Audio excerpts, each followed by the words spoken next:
Evelyn Monroe stood at the bustling terminal of John F. Kennedy International Airport with a quiet determination that belied the storm brewing inside her.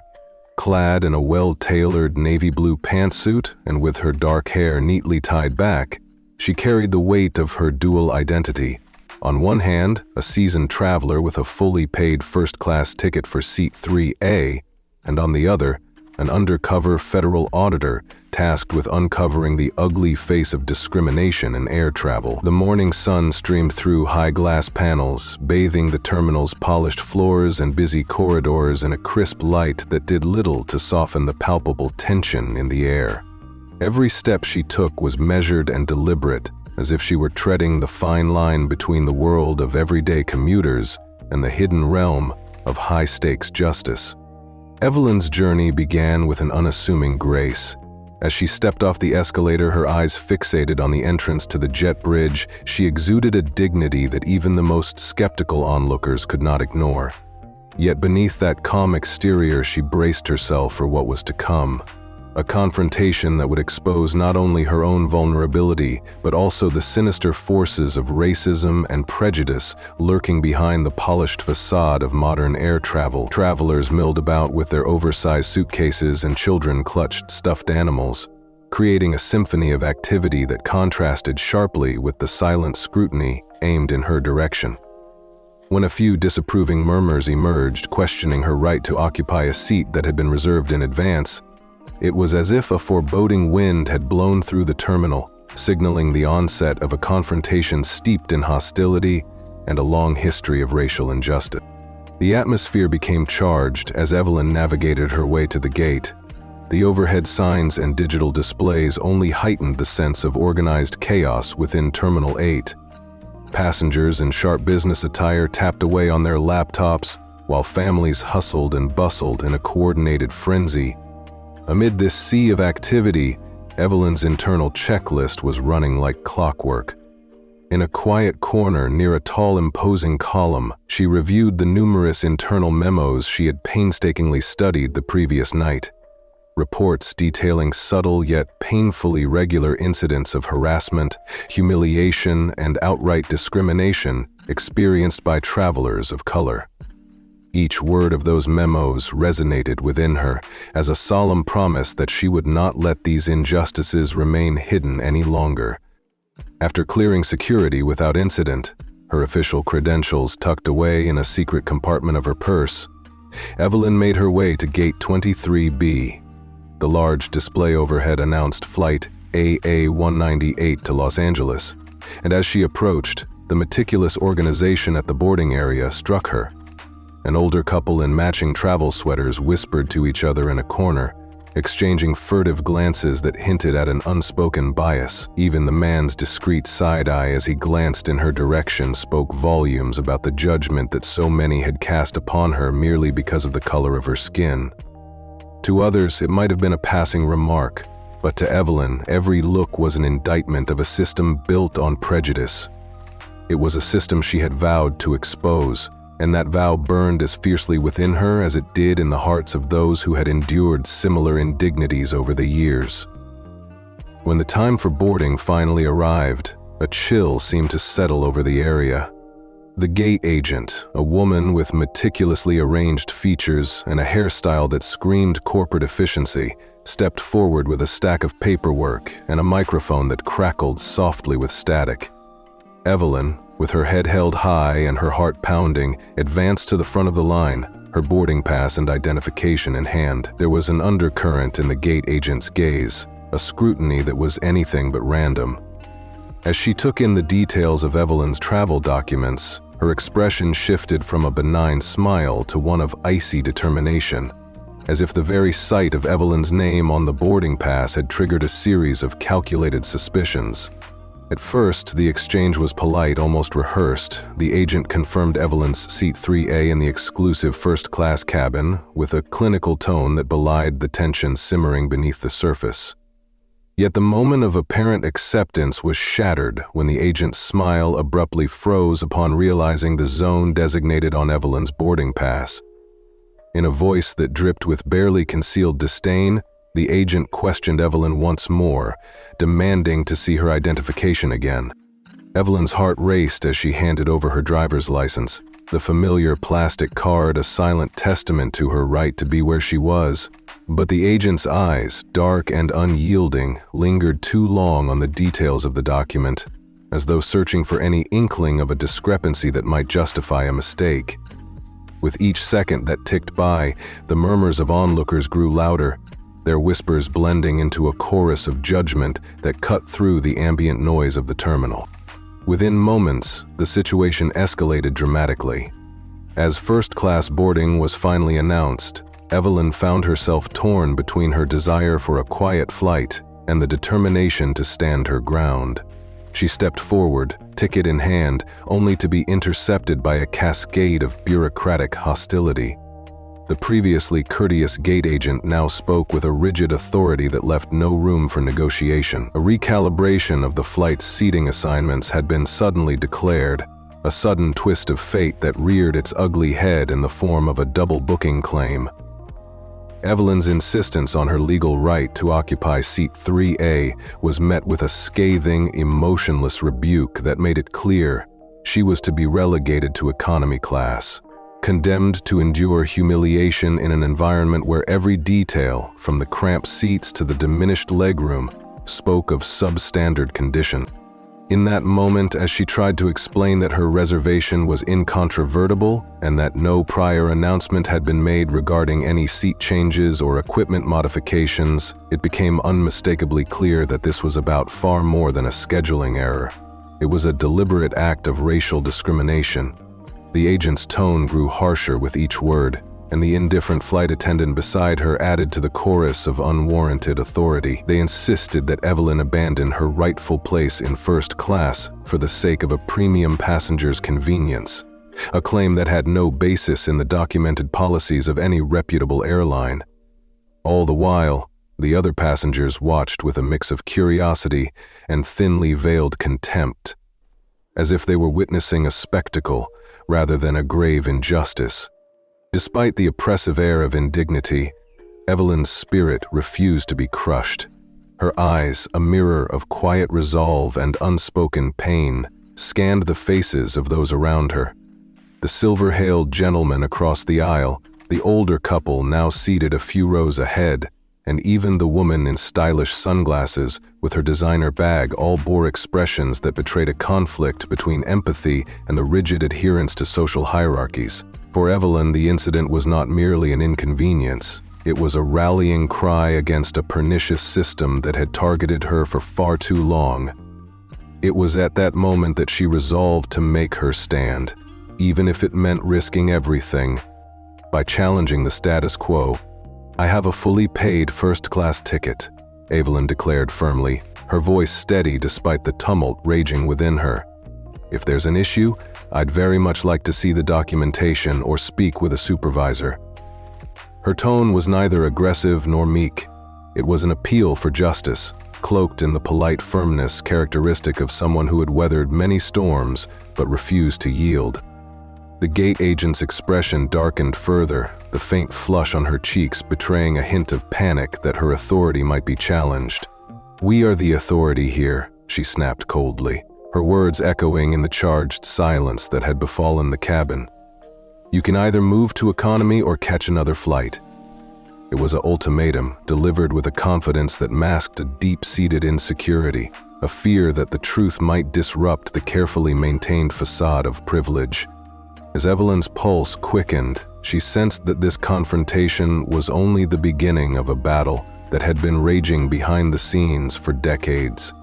Every microaggression, every subtle sneer, and every dismissive gesture was a thread in a vast tapestry of racial injustice that she had sworn to unravel. In that fraught moment, while the agent's eyes flitted nervously between her and the indifferent flight attendant, a spark was ignited.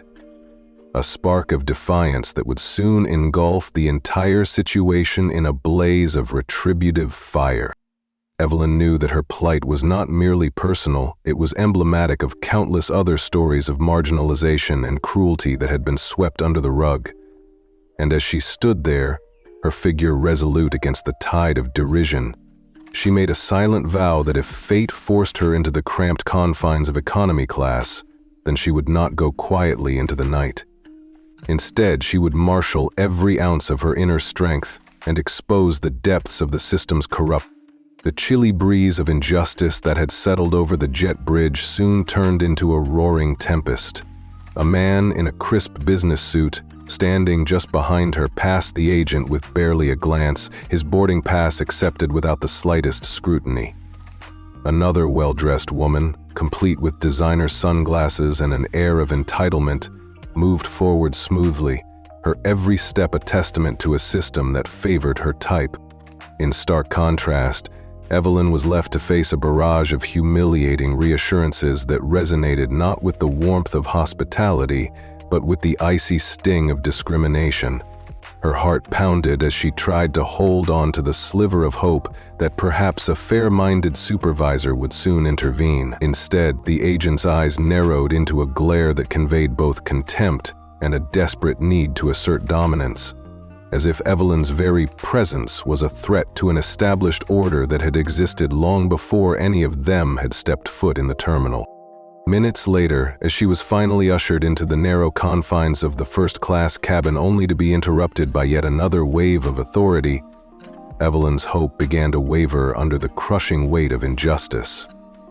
Just as she had settled into the luxurious embrace of her seat, a spacious, plush recliner that promised a momentary respite from the chaos, the very agents of discrimination returned.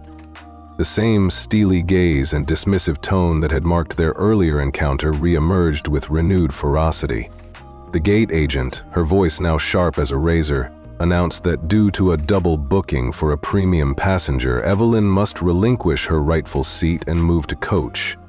The announcement sent a ripple of shock and dismay through the first-class cabin, with curious glances exchanged among passengers who, though silently complicit, could not entirely hide their disapproval.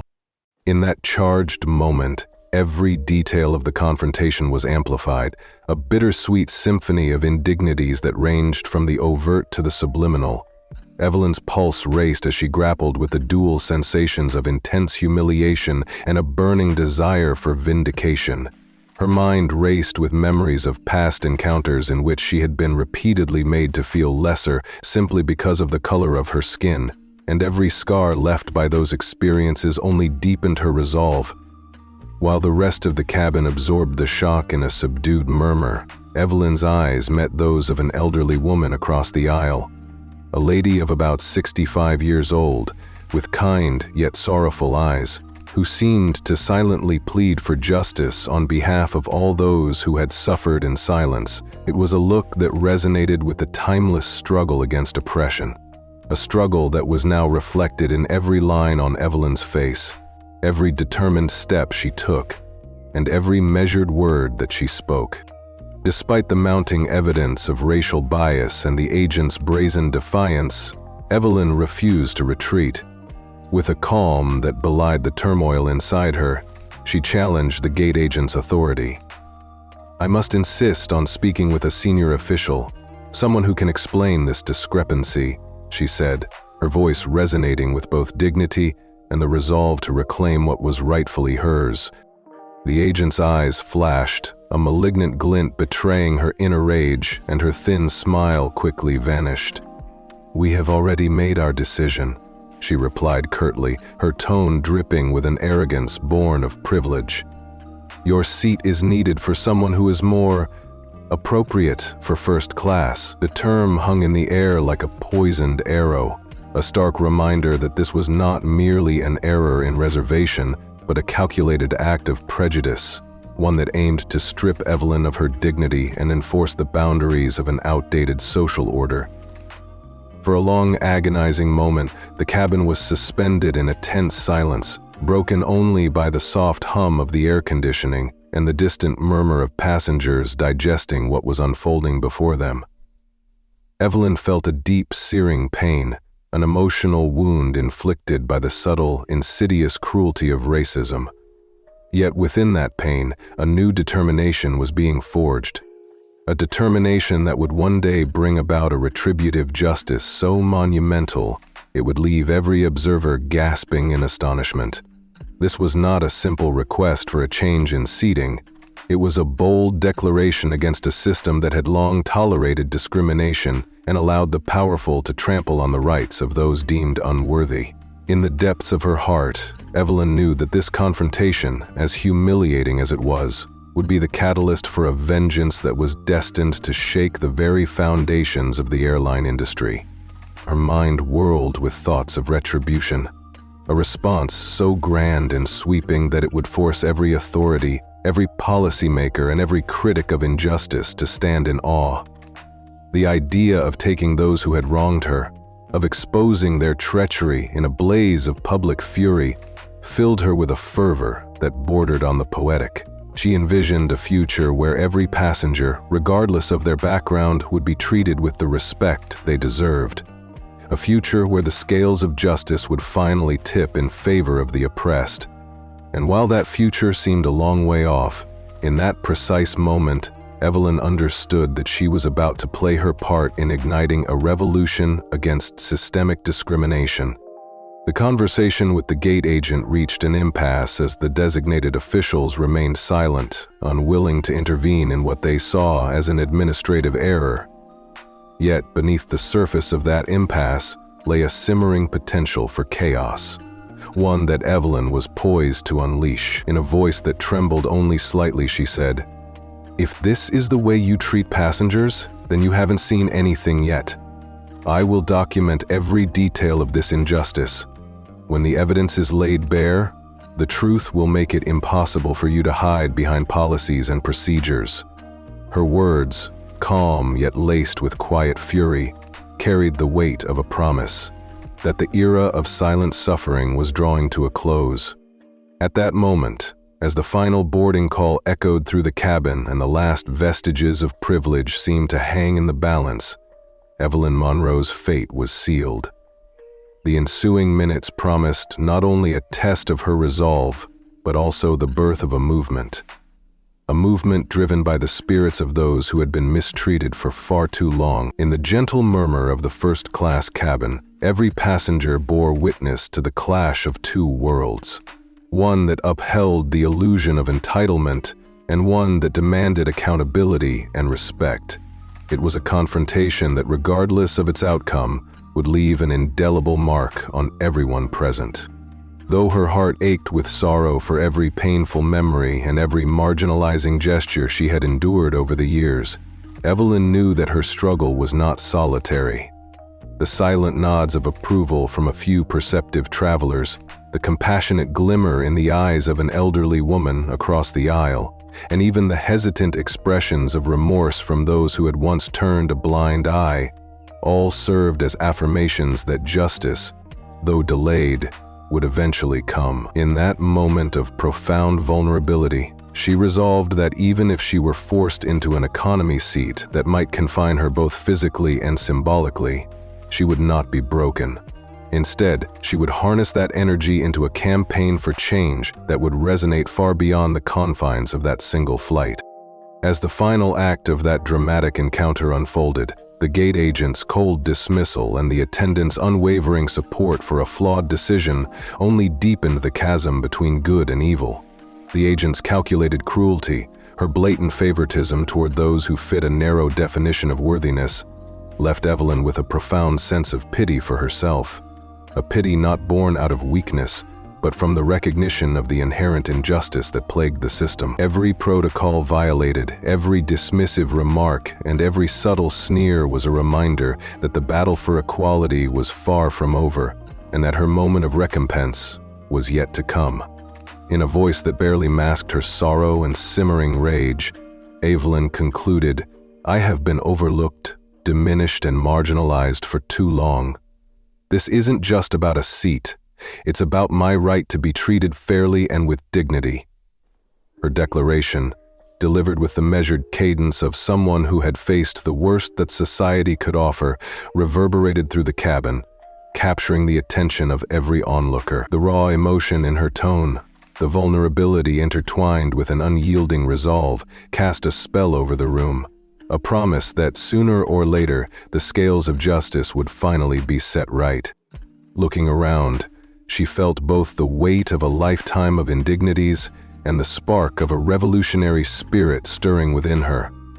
In that charged moment, as if in defiance of all the prejudices that had once kept her in the shadows, Evelyn Monroe silently vowed that her ordeal would not be the end of her story. Rather, it would be the opening chapter in a saga of retribution that would not only challenge the authority of those who had wronged her, but also expose the deep-seated racism festering within the corridors of power.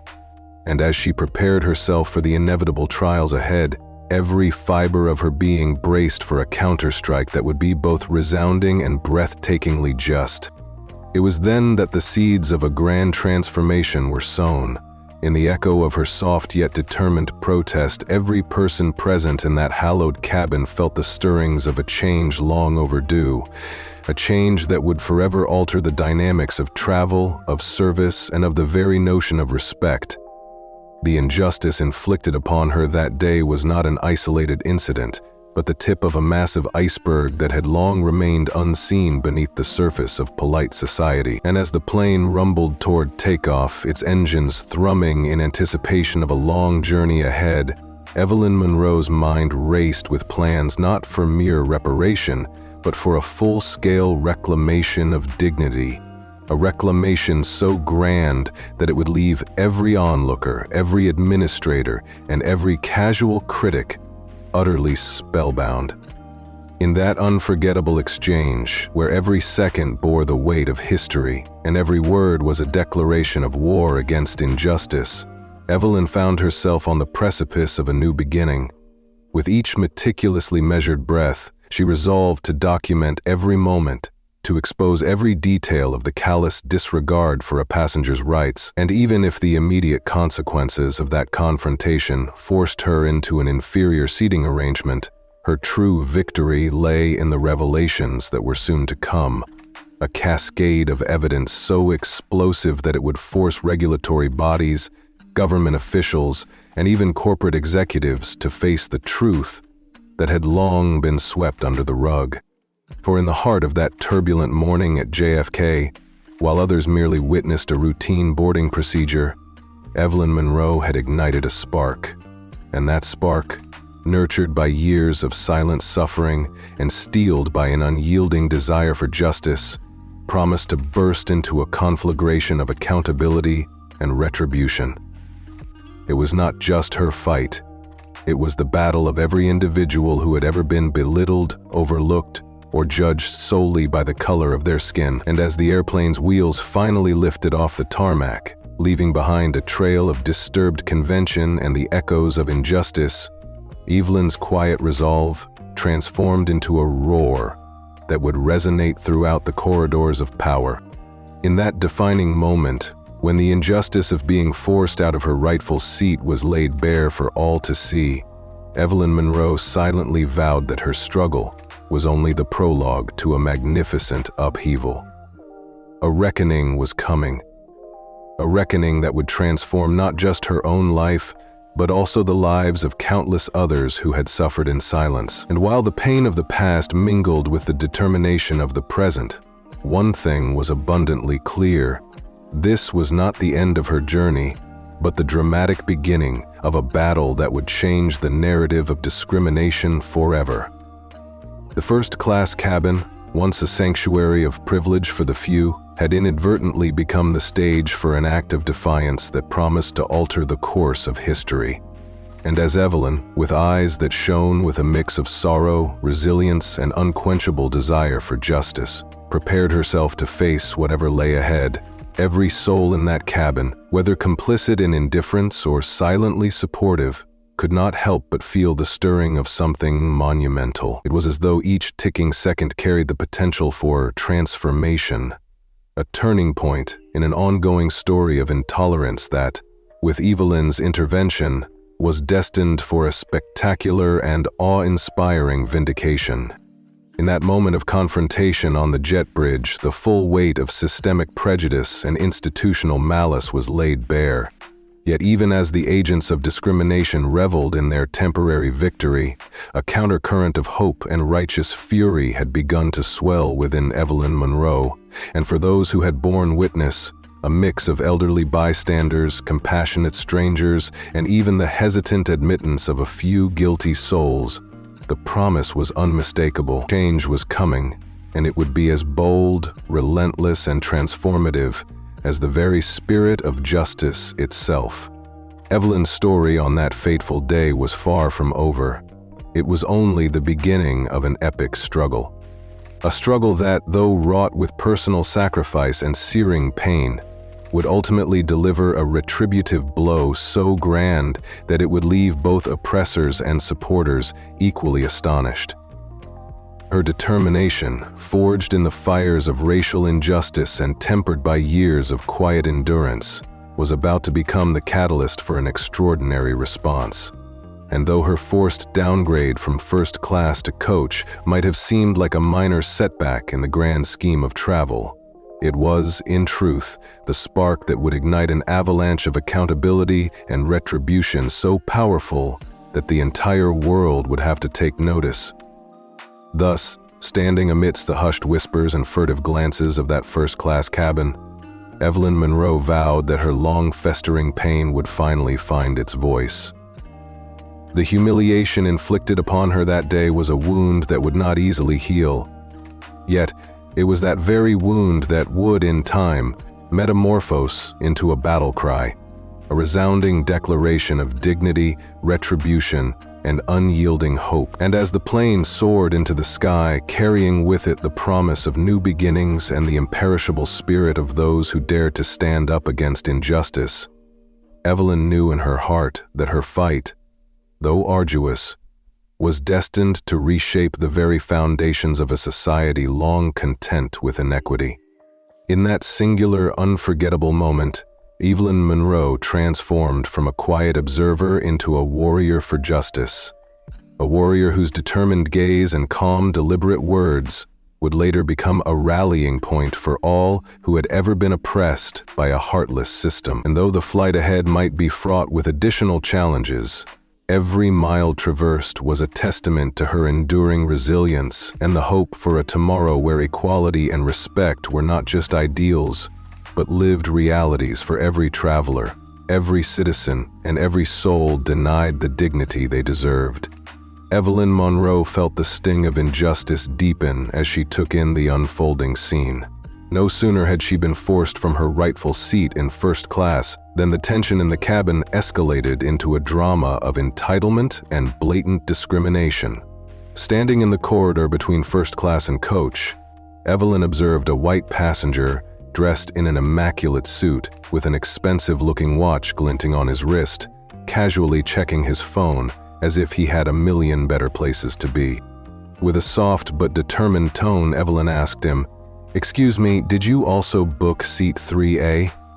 The man, caught off guard by her gentle inquiry, crossed his arms and replied simply, "Yes," his tone laced with an air of superiority that immediately set her nerves on edge. Although an overbooking could be a mere scheduling mishap, the situation reeked of favoritism. Evelyn knew all too well that in the world of air travel, subtle acts of racism often masqueraded as innocent administrative. Evelyn's mind raced as she replayed every detail of the earlier ordeal. The cold, dismissive tone of Karen White, the gate agent whose eyes had burned with an unspoken prejudice, the casual cruelty of the flight attendant Veronica, and the unyielding support given to that well-dressed man who assumed his rightful seat based solely on appearance. It was clear to Evelyn that behind the administrative procedures and reassurances lay a systematic bias that targeted her simply for being black. The realization stung with the weight of countless similar stories she had recorded over the years. Stories of passengers brushed aside, dehumanized by a system that valued skin color over the truth of a ticket. Forced into a cramped seat in economy, Evelyn found herself squeezed into row 25, sandwiched between strangers who remained oblivious to the magnitude of the injustice.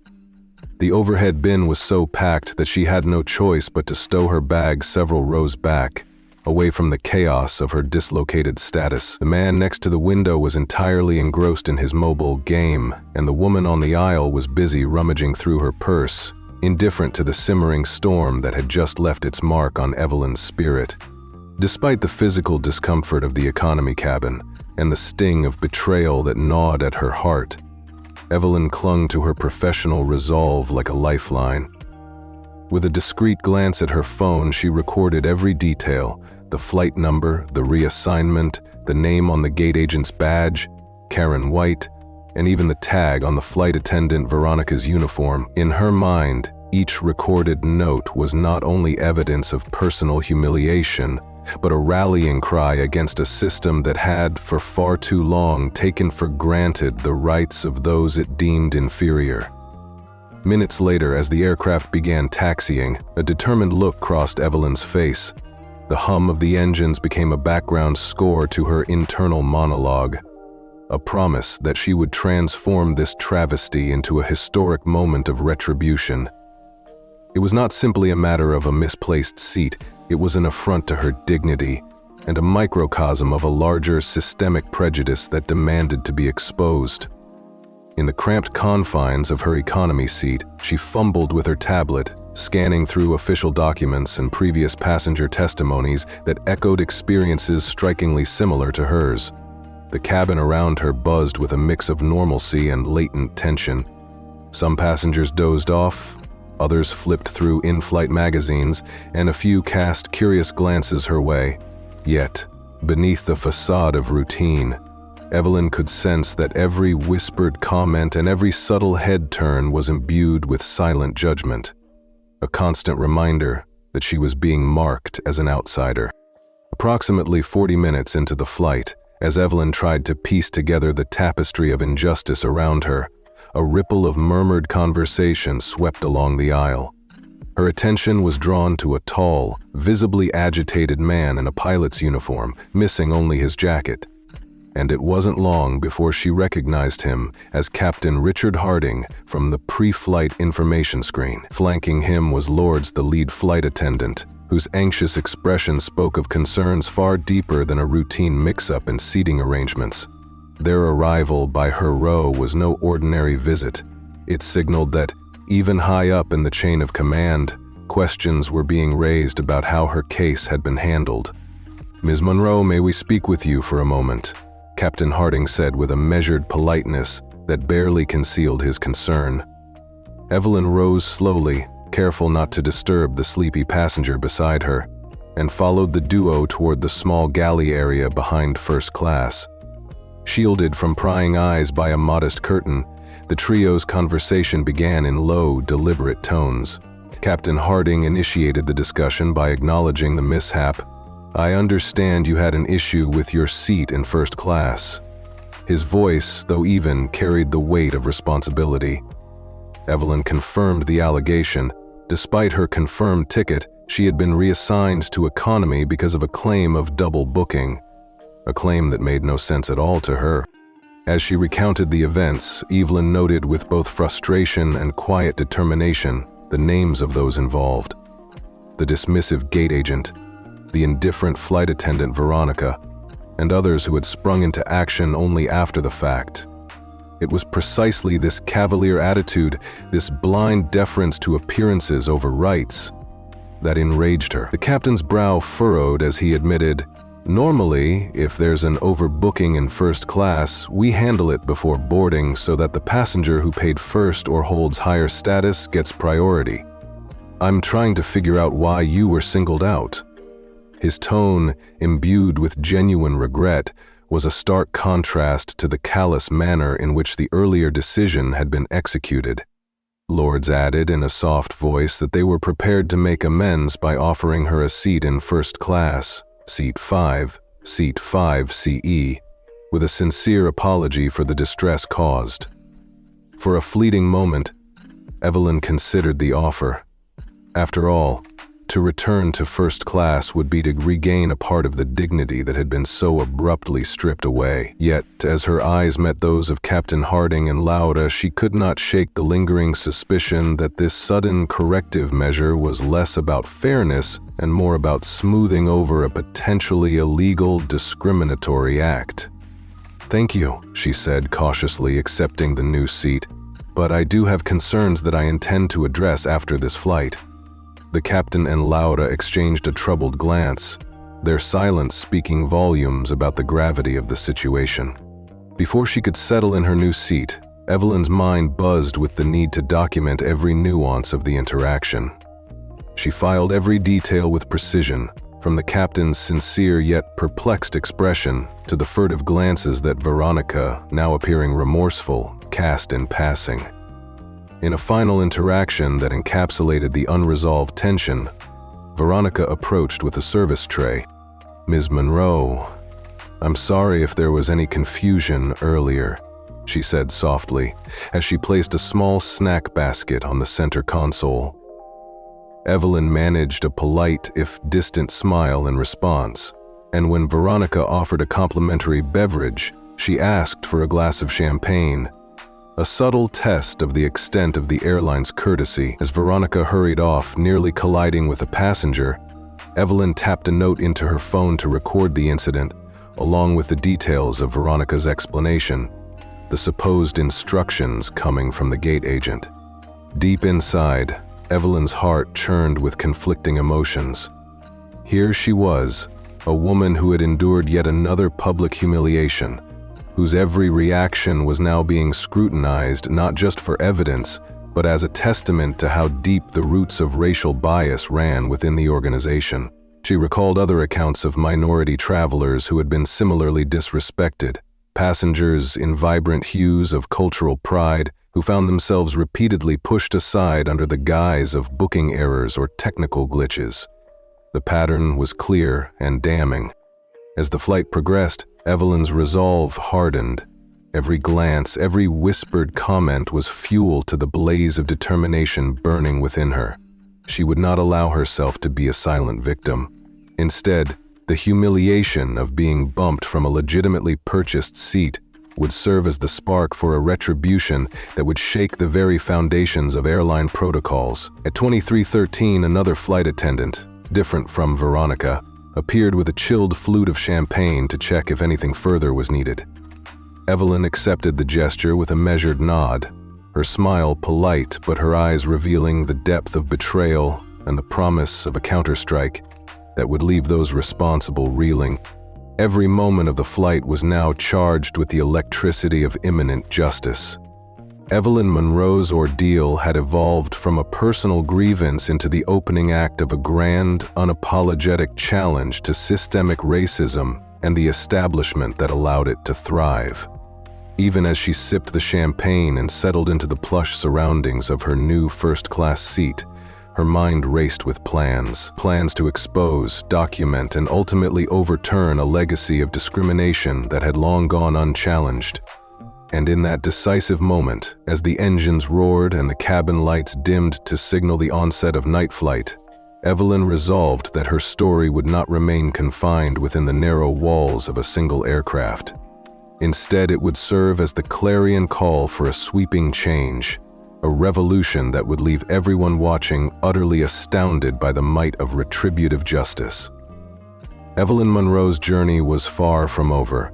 In that turbulent mid-flight exchange, she had not only endured the raw cruelty of prejudice, but had also set the stage for a magnificent comeback. The injustice she had suffered would be her impetus, and through meticulous evidence and an unwavering commitment to truth, she would ensure that her pain became the cornerstone of a movement capable of dismantling the barriers that had oppressed so many. And as the flight pressed on into the night sky, every mile bringing her closer to her destination, Evelyn's silent promise reverberated through the cabin. A promise of accountability, transformation, and a retribution so grand that those who had once wielded their power with thoughtless cruelty would eventually be forced to reckon with their wrongs. Evelyn Monroe let her eyes wander around the lavish first-class cabin, trying to steady her racing heart while every detail of the earlier debacle played in her mind like a relentless film reel. The man who had taken her original seat 3A before had now sunk into his laptop with an air of absolute entitlement, occasionally sipping from his water bottle as if to remind everyone that he belonged in that exclusive space. The older couple, who had once shot her disdainful glances during boarding, were now dozing quietly, their earlier judgment replaced by the calm of the moment. Yet, amidst this apparent serenity, Evelyn sensed the ominous gathering of further turbulence. Just as time seemed to slow to a crawl, like the eerie calm in the eye of a hurricane, a sharp buzz from her phone broke the silence. It was a text message from Marcus Nguyen, her fellow investigator, who was covertly working on the same case from a different section of the plane. They had been assigned to different parts of the aircraft as standard procedure for these discrete audits. The screen displayed, Marcus 12:47 p.m. Heard you got bumped to coach. His message was followed swiftly by another. Everything okay? I overheard some commotion up front, and soon after another alert. Marcus 12:49 p.m. I might have new intel from the steward in my section. Let's meet once we land. Evelyn's fingers flew over her screen as she typed a quick reply. Evelyn 12:50 p.m. I'm back in first now. Captain intervened. We'll talk after landing. Even as she shifted back to first class with a mix of relief and underlying suspicion, she knew Marcus's message meant that more was afoot. Marcus was gathering his own evidence from coach, meticulously noting how airline staff treated passengers of diverse backgrounds. His intel suggested that there were murmurs among crew and fellow travelers, snippets of behind-the-scenes complaints that hinted at a far graver injustice than a mere administrative error. His message had sparked hope in Evelyn that she was not alone in her experience, that together they could piece together a damning report on how preferential treatment and discriminatory policies were being silently enforced. The hum of the seatbelt sign turning off signaled the start of meal service in first class, a temporary reprieve amid the tension. The aroma of roasted chicken and seared salmon wafted temptingly through the cabin, offering a glimpse of normalcy. Evelyn, now seated comfortably at her new assignment, seat 5C, which she had received after the captain's personal intervention, found herself halfway through a carefully prepared plate of pasta when a crescendo of loud voices permeated the elegant surroundings. She recognized the anger in one voice as belonging to Veronica, the flight attendant who had earlier played a crucial role in her displacement. You were the one who insisted she move, Veronica hissed sharply as she spoke to another attendant, whose response was drowned out by the vehemence of Veronica's tone. I only followed your lead, came the hesitant reply from the colleague, a senior staff member whose words betrayed a mixture of uncertainty and dread. Even from her seat, Evelyn caught every fragment of the conversation.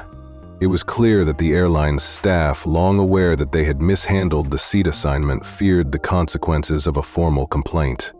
The tension in the air thickened as the voices of the crew confirmed Evelyn's worst suspicions. This debacle was not just a trivial mistake, but a deliberate sidelining of her rightful place based on nothing more than her appearance. She kept her gaze fixed on her meal, though each bite of pasta felt laced with the bitterness of injustice.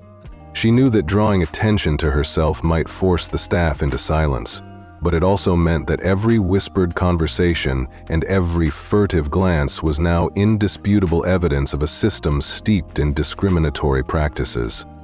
Before long, a sudden outburst shattered the simmering atmosphere. A male voice bellowed from the aisle behind her.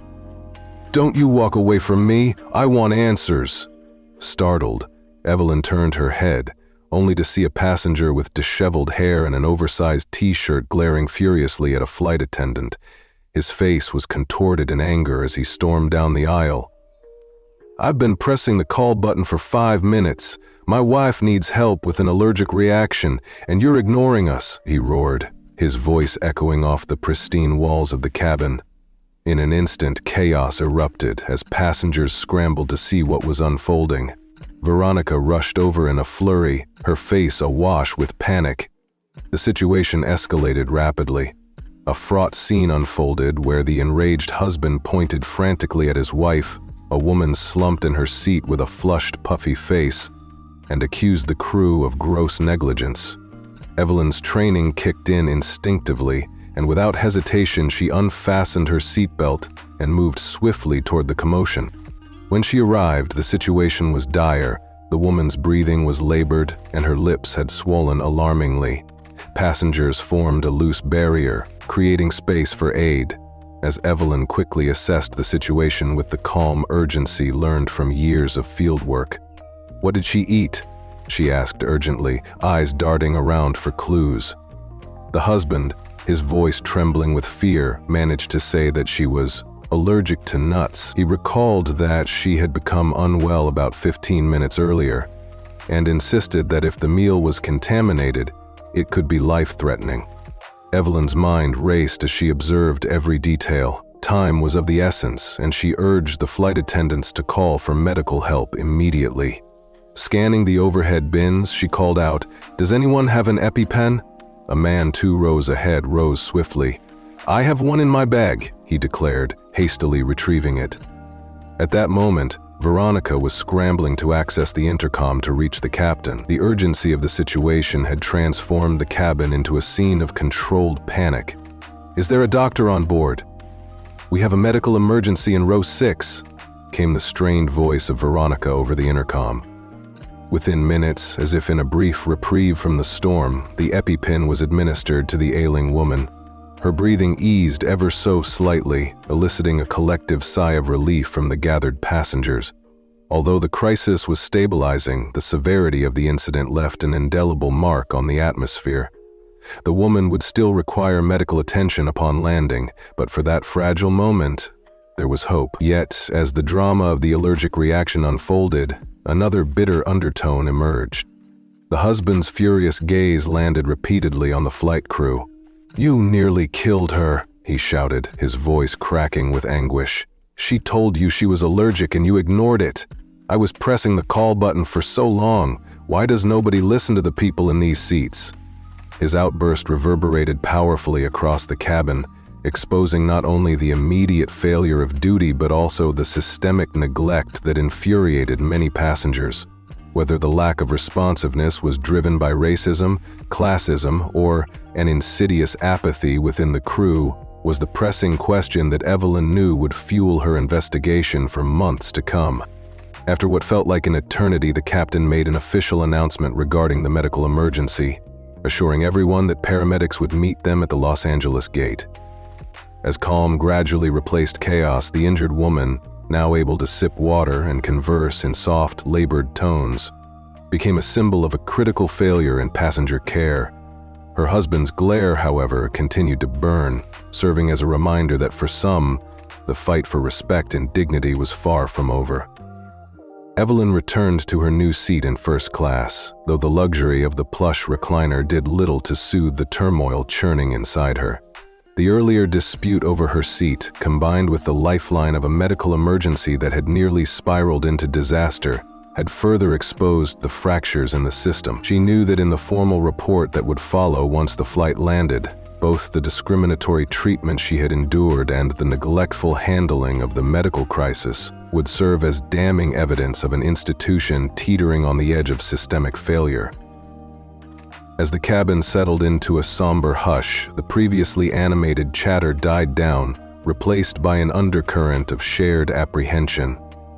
It was in this charged silence that Veronica, whose earlier conduct had been marked by both cruelty and compunction, chose to approach Evelyn once again. Slowly, almost tentatively, Veronica slipped into the seat beside her. Her usually composed features were now etched with fatigue and remorse, her eyes red-rimmed as if they had borne witness to unbearable guilt. "Ms. Monroe?" she said softly, her voice barely audible above the consistent hum of the engines. "I need to talk to you. Can we speak privately?" Evelyn's heart sank. She glanced around furtively. Most passengers were too absorbed in their own anxieties to pay her any heed, but a few curious eyes lingered. "Sure," she replied quietly, and together they slipped away to the small galley area once more, away from the prying eyes of a troubled cabin. In the dim light of the galley, Veronica's voice dropped to a hushed, urgent tone as she began to unravel the tangled web behind the series of events. "I know you probably hate me for what happened," Veronica began, her tone laden with regret and tension, "but it wasn't personal.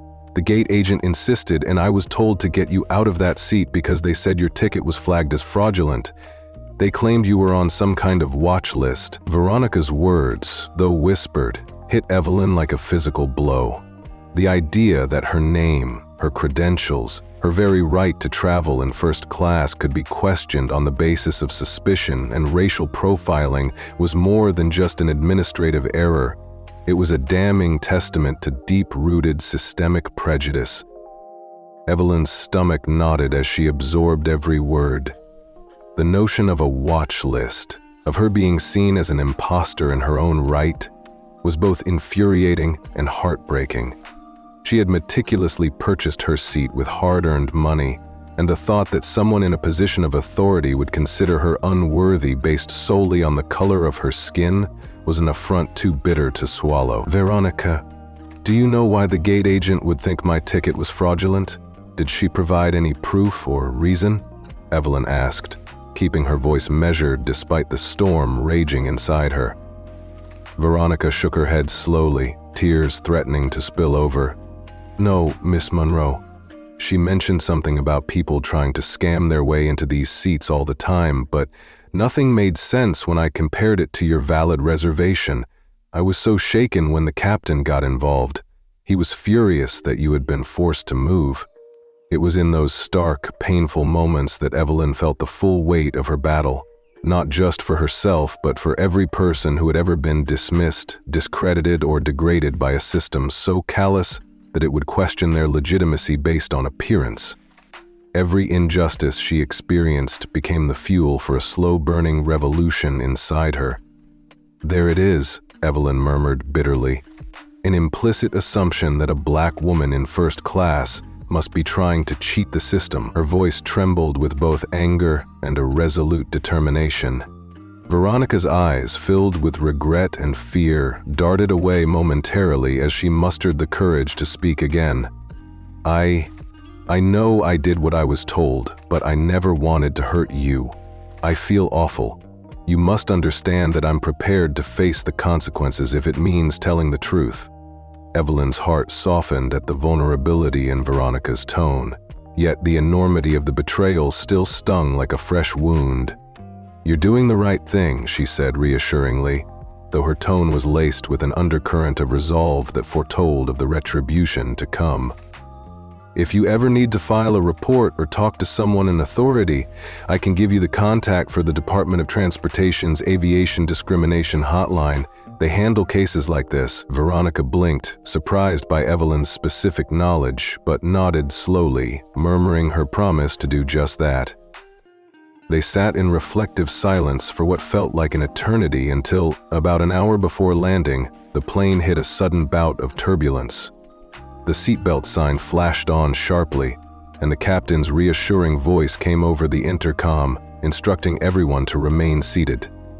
The turbulence was a physical reminder of the instability not only outside the plane, but within the very framework of the policies that had wronged Evelyn. In that brief period of forced stillness, as the plane rocked and passengers gripped their armrests in silent anxiety, Evelyn's mind churned with thoughts of retaliation.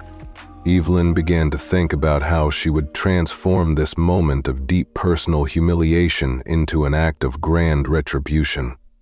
A reckoning that would force the airline, its staff, and everyone complicit in the racist practices to answer for their actions in a way so resounding that it would leave the entire industry reeling. Memories of every disparaging remark, every dismissive gesture, and every preconceived notion that had undermined her confidence over the years coalesced into a powerful resolve.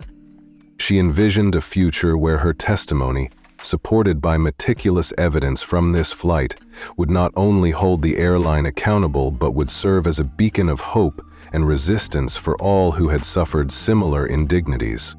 As the turbulent moments passed and the seatbelt sign was eventually switched off, the cabin gradually returned to a state of uneasy normalcy. Passengers resumed their activities, though the lingering shock of the crisis and the revelations in the galley left an indelible tension in the air. Evelyn, now more determined than ever, resolved that once the plane landed, she would launch a full-scale investigation. Her report would be so detailed and irrefutable that it would force regulatory bodies, lawmakers, and even influential members of the airline industry to confront the systematic discrimination at play. With renewed resolve, Evelyn scanned the cabin.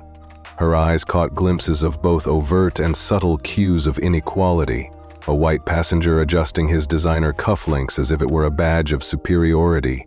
The muted expressions of sympathy from a few minority travelers who recognized in her struggle a reflection of their own battles, and the furtive glances exchanged among crew members who knew deep down that what had happened was a gross injustice. Each sight fueled her determination to expose the rot at the core of the system. Evelyn began formulating a plan. In her mind, she charted out a strategy that would not only expose the flagrant abuse of power by individuals like Karen White, but would also dismantle the outdated policies that allowed such discrimination to persist. She decided that the first step would be to compile every piece of evidence she had collected during this flight: the texts from Marcus, the statements from Veronica, her own detailed observations of the crew's behavior, and the chaotic mishandling of a life-threatening medical emergency. Once she landed, she would file a report so comprehensive that it would leave no room for the airline to deny its culpability. Her thoughts drifted back to the earlier encounter in the galley with Veronica. The revelation that her own valid ticket had been questioned, that she had been deemed unworthy of first-class comfort simply because of a predisposed bias, would serve as one of the most damning pieces of evidence in her case. Evelyn was not only fighting for herself, but for every passenger who had ever been marginalized and mistreated by an institution that prioritized profit and prejudice over basic human decency. As the landing approached neared, the atmosphere in the cabin thickened with anticipation. The pilot's announcement that paramedics would be waiting at the gate in Los Angeles provided a temporary reassurance, but Evelyn knew that her battle was far from over. Every minute that the plane had carried her through this ordeal had reinforced her resolve. She recalled how Veronica had confessed that the gate agent had even suggested that her presence in first class was an anomaly, an unwelcome one, and that she was not supposed to be there. That damning admission was the key that could unlock a cascade of accountability.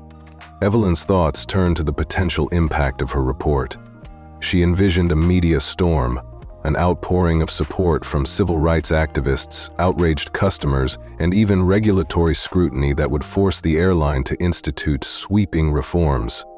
She would use every channel available, including testimony in front of congressional committees and press conferences that would spotlight the egregious behavior of those involved. Her aim was not merely retribution in the personal sense, but to send a message loud and clear.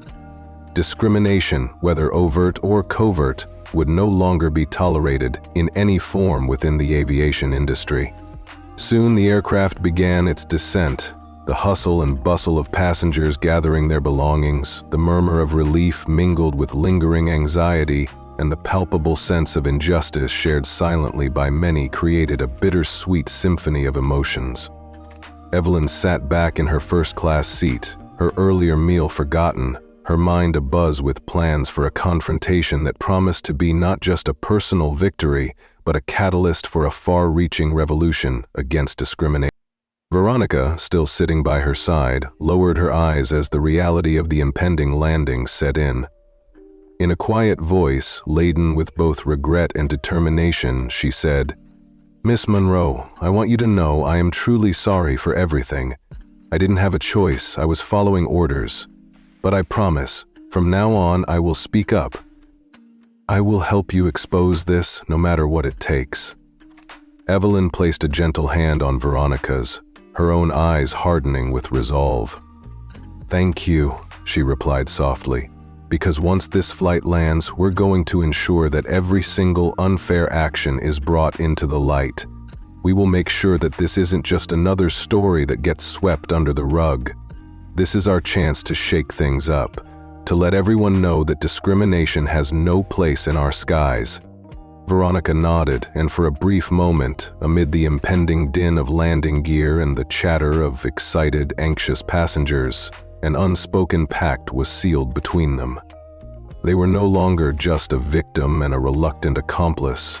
They were partners in a struggle that had the power to change the very fabric of air travel and social justice in America. As the plane taxied to the gate at Los Angeles International Airport, Evelyn Monroe closed her eyes and took a deep, measured breath. She allowed herself a moment of silent reflection, a fleeting instant of vulnerability mixed with an unyielding determination that pulsed like the beat of a marching drum. This flight, with all its turmoil and heartache, would become the cornerstone of a sweeping campaign for accountability. Every piece of evidence she gathered would form a formidable case against those who had perpetuated these injustices. The moment the aircraft came to a complete stop and the door swung open to reveal a throng of paramedics and airport staff, Evelyn knew that her actions in the coming days would reverberate far beyond the cold, sterile walls of that cabin. She was going to transform her personal ordeal into a clarion call for retribution, a bold, sweeping response that would leave the entire airline industry, and perhaps the nation, exclaiming in disbelief at the audacity of the justice she would unleash. With a determined glint in her eye, Evelyn stepped off the plane and into the bright, glaring lights of Los Angeles, her every step echoing with the promise of retributive justice. She felt as though she were walking into the future, a future where every whispered complaint, every ticket flagged on a baseless watch list, every time a minority passenger was dismissed or belittled, would finally be reckoned with. A report would be submitted to the Department of Transportation, to every regulatory body that had turned a blind eye for too long. Her evidence, meticulously documented through every painful moment of that flight, would expose the ugly truth behind the veneer of polite service. In the days that followed, as Evelyn prepared to unveil her findings to a stunned public in a furious regulatory environment, she continued to receive messages from Marcus and Veronica, their voices a reminder that she was not alone in this fight. Together, they began to orchestrate an unprecedented campaign, one that promised to bring an end to discriminatory practices with a vengeance so complete it would force every airline executive to rewrite their protocols and every crew member to reevaluate their conduct. For Evelyn Monroe, the pain of being treated as less than she was transformed into a burning desire to ensure that no one else would ever have to endure such indignity.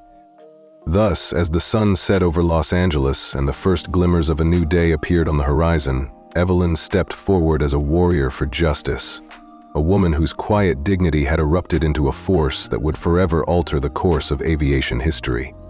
In her wake, a spark had been lit, one that would ignite a firestorm of accountability, a response so grand that all who had once wielded their power with thoughtless cruelty would be forced to confront the consequences of their actions. And as the celebrations of a hard-won victory began to ripple across the media and civil society, Evelyn Monroe's story became a beacon of hope and an undeniable testament to the resilience of those who refused to be silenced.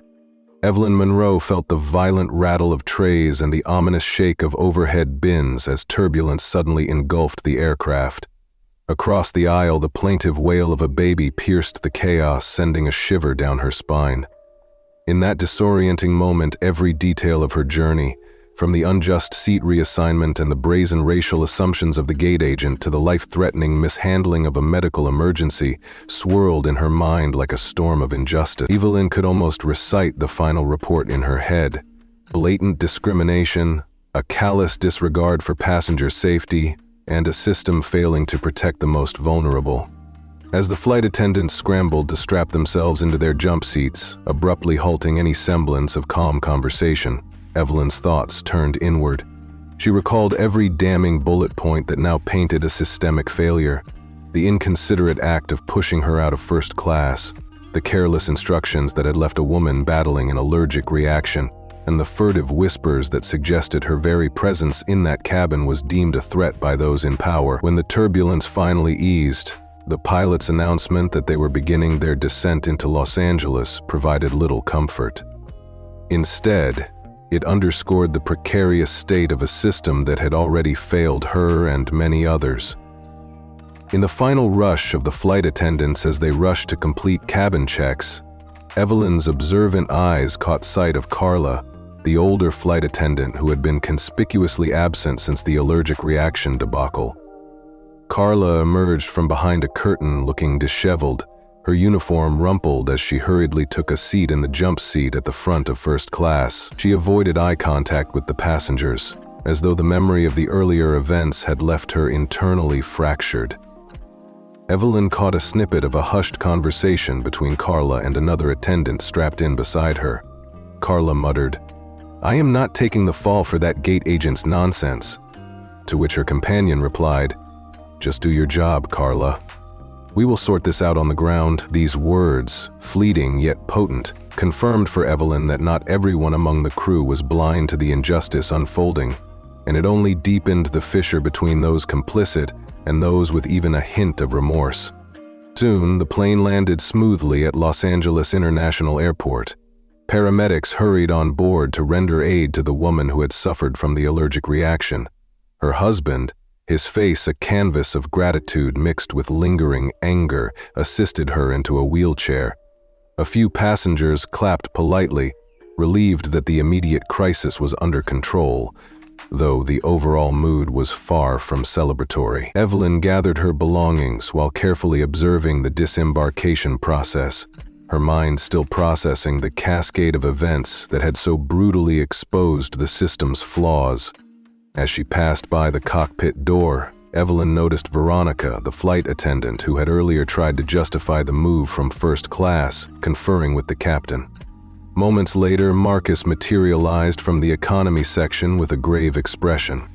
In the bustling arrivals terminal, amid the constant flow of travelers, some waiting to board the next leg of their journey, others reuniting with loved ones, Evelyn and Marcus quickly retreated to a quiet corner near baggage claim to debrief and compare notes. The warm California air filtered in as they stood away from the throngs of people, each of them silently acknowledging the emotional weight they now carried. Marcus handed her a bottled water and asked, "You good?" To which Evelyn replied with a soft nod, admitting, "A lot happened up front." Marcus continued, "I watched at least 3 instances where staff ignored passengers who needed help. Everyone who received prompt service in my section was white or obviously affluent. The others were left waiting." Evelyn sipped her water slowly while she recounted how Veronica had admitted that she was told to remove Evelyn from first class because the gate agent thought her ticket was a scam or that she was on some watch list. Who knows if that was code for something else, Evelyn wondered, voice low with simmering indignation. Marcus nodded grimly, confirming that his own overheard chatter from passengers echoed that story.